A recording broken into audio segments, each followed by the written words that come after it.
Hello everyone, my name is Rob Delaquil and I'm the Krav Maga instructor here at Mission MMA located in Haddon Township, New Jersey. With Mission MMA, obviously we teach MMA, Muay Thai, Brazilian Jiu-Jitsu with wrestling, and then I'm a Krav Maga instructor, so we also teach Krav Maga as separate curriculums.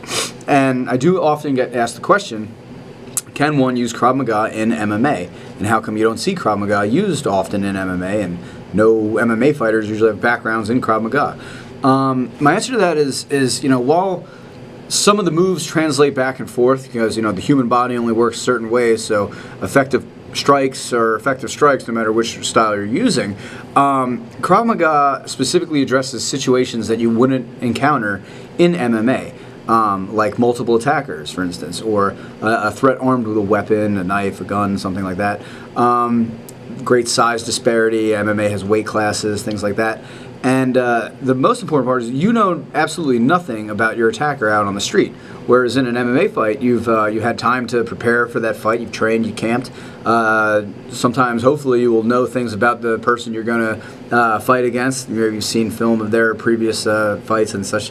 But there's a big unknown out there on the street, so we train for that unknown and prepare us for the fear and the stress that will take place in real life that probably wouldn't take place in a competitive fight. Don't get me wrong, those events are stressful too, and it's kind of like a good stress and a good feeling, things like that, but it's totally different than combat outside on the street when you're being stomped on by 3 people in between cars in a parking lot. So it's a little different. Another thing is that Krav Maga capitalizes on the weak points of a human body, such as the groin and the eyes and things like that, so that you can gain an advantage in real life when you're outmatched. Whereas those targets, if capitalized on in MMA, would get you penalized actually, and you're going to get a rep for being a cheap shot artist and bad sport, which again there lies the thing, a sport. MMA is a sport. Krav Maga is for self-defense outside. So it's basically training for 2 different things, or 2 different animals, and while some things are similar between them, they are different forms, and what works with one might not work the best with the other.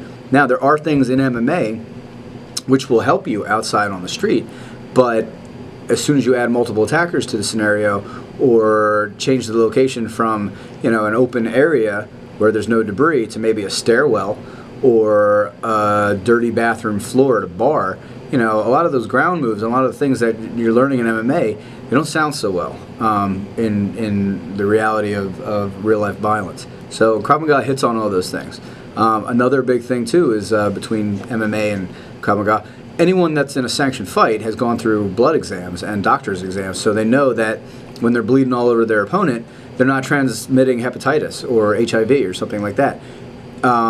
Imagine trying to do some of your jiu-jitsu moves or your MMA ground moves against a person who is probably a drug addict. Maybe they have sores all over their body from drug use. You're outside in a parking lot where there could be broken glass and needles and things like that out there, and you got to end this fight quickly because he's got another buddy running over because he was looking out for his friend trying to mug you, and then sees that you're winning the fight, and then he runs over to try and hit you in the head with a brick or something like that. So that is the main difference between Krav Maga and MMA. And like I said before, some things translate back and forth between the 2, but they should be looked at as 2 different animals, and that's how we break it down here at Mission.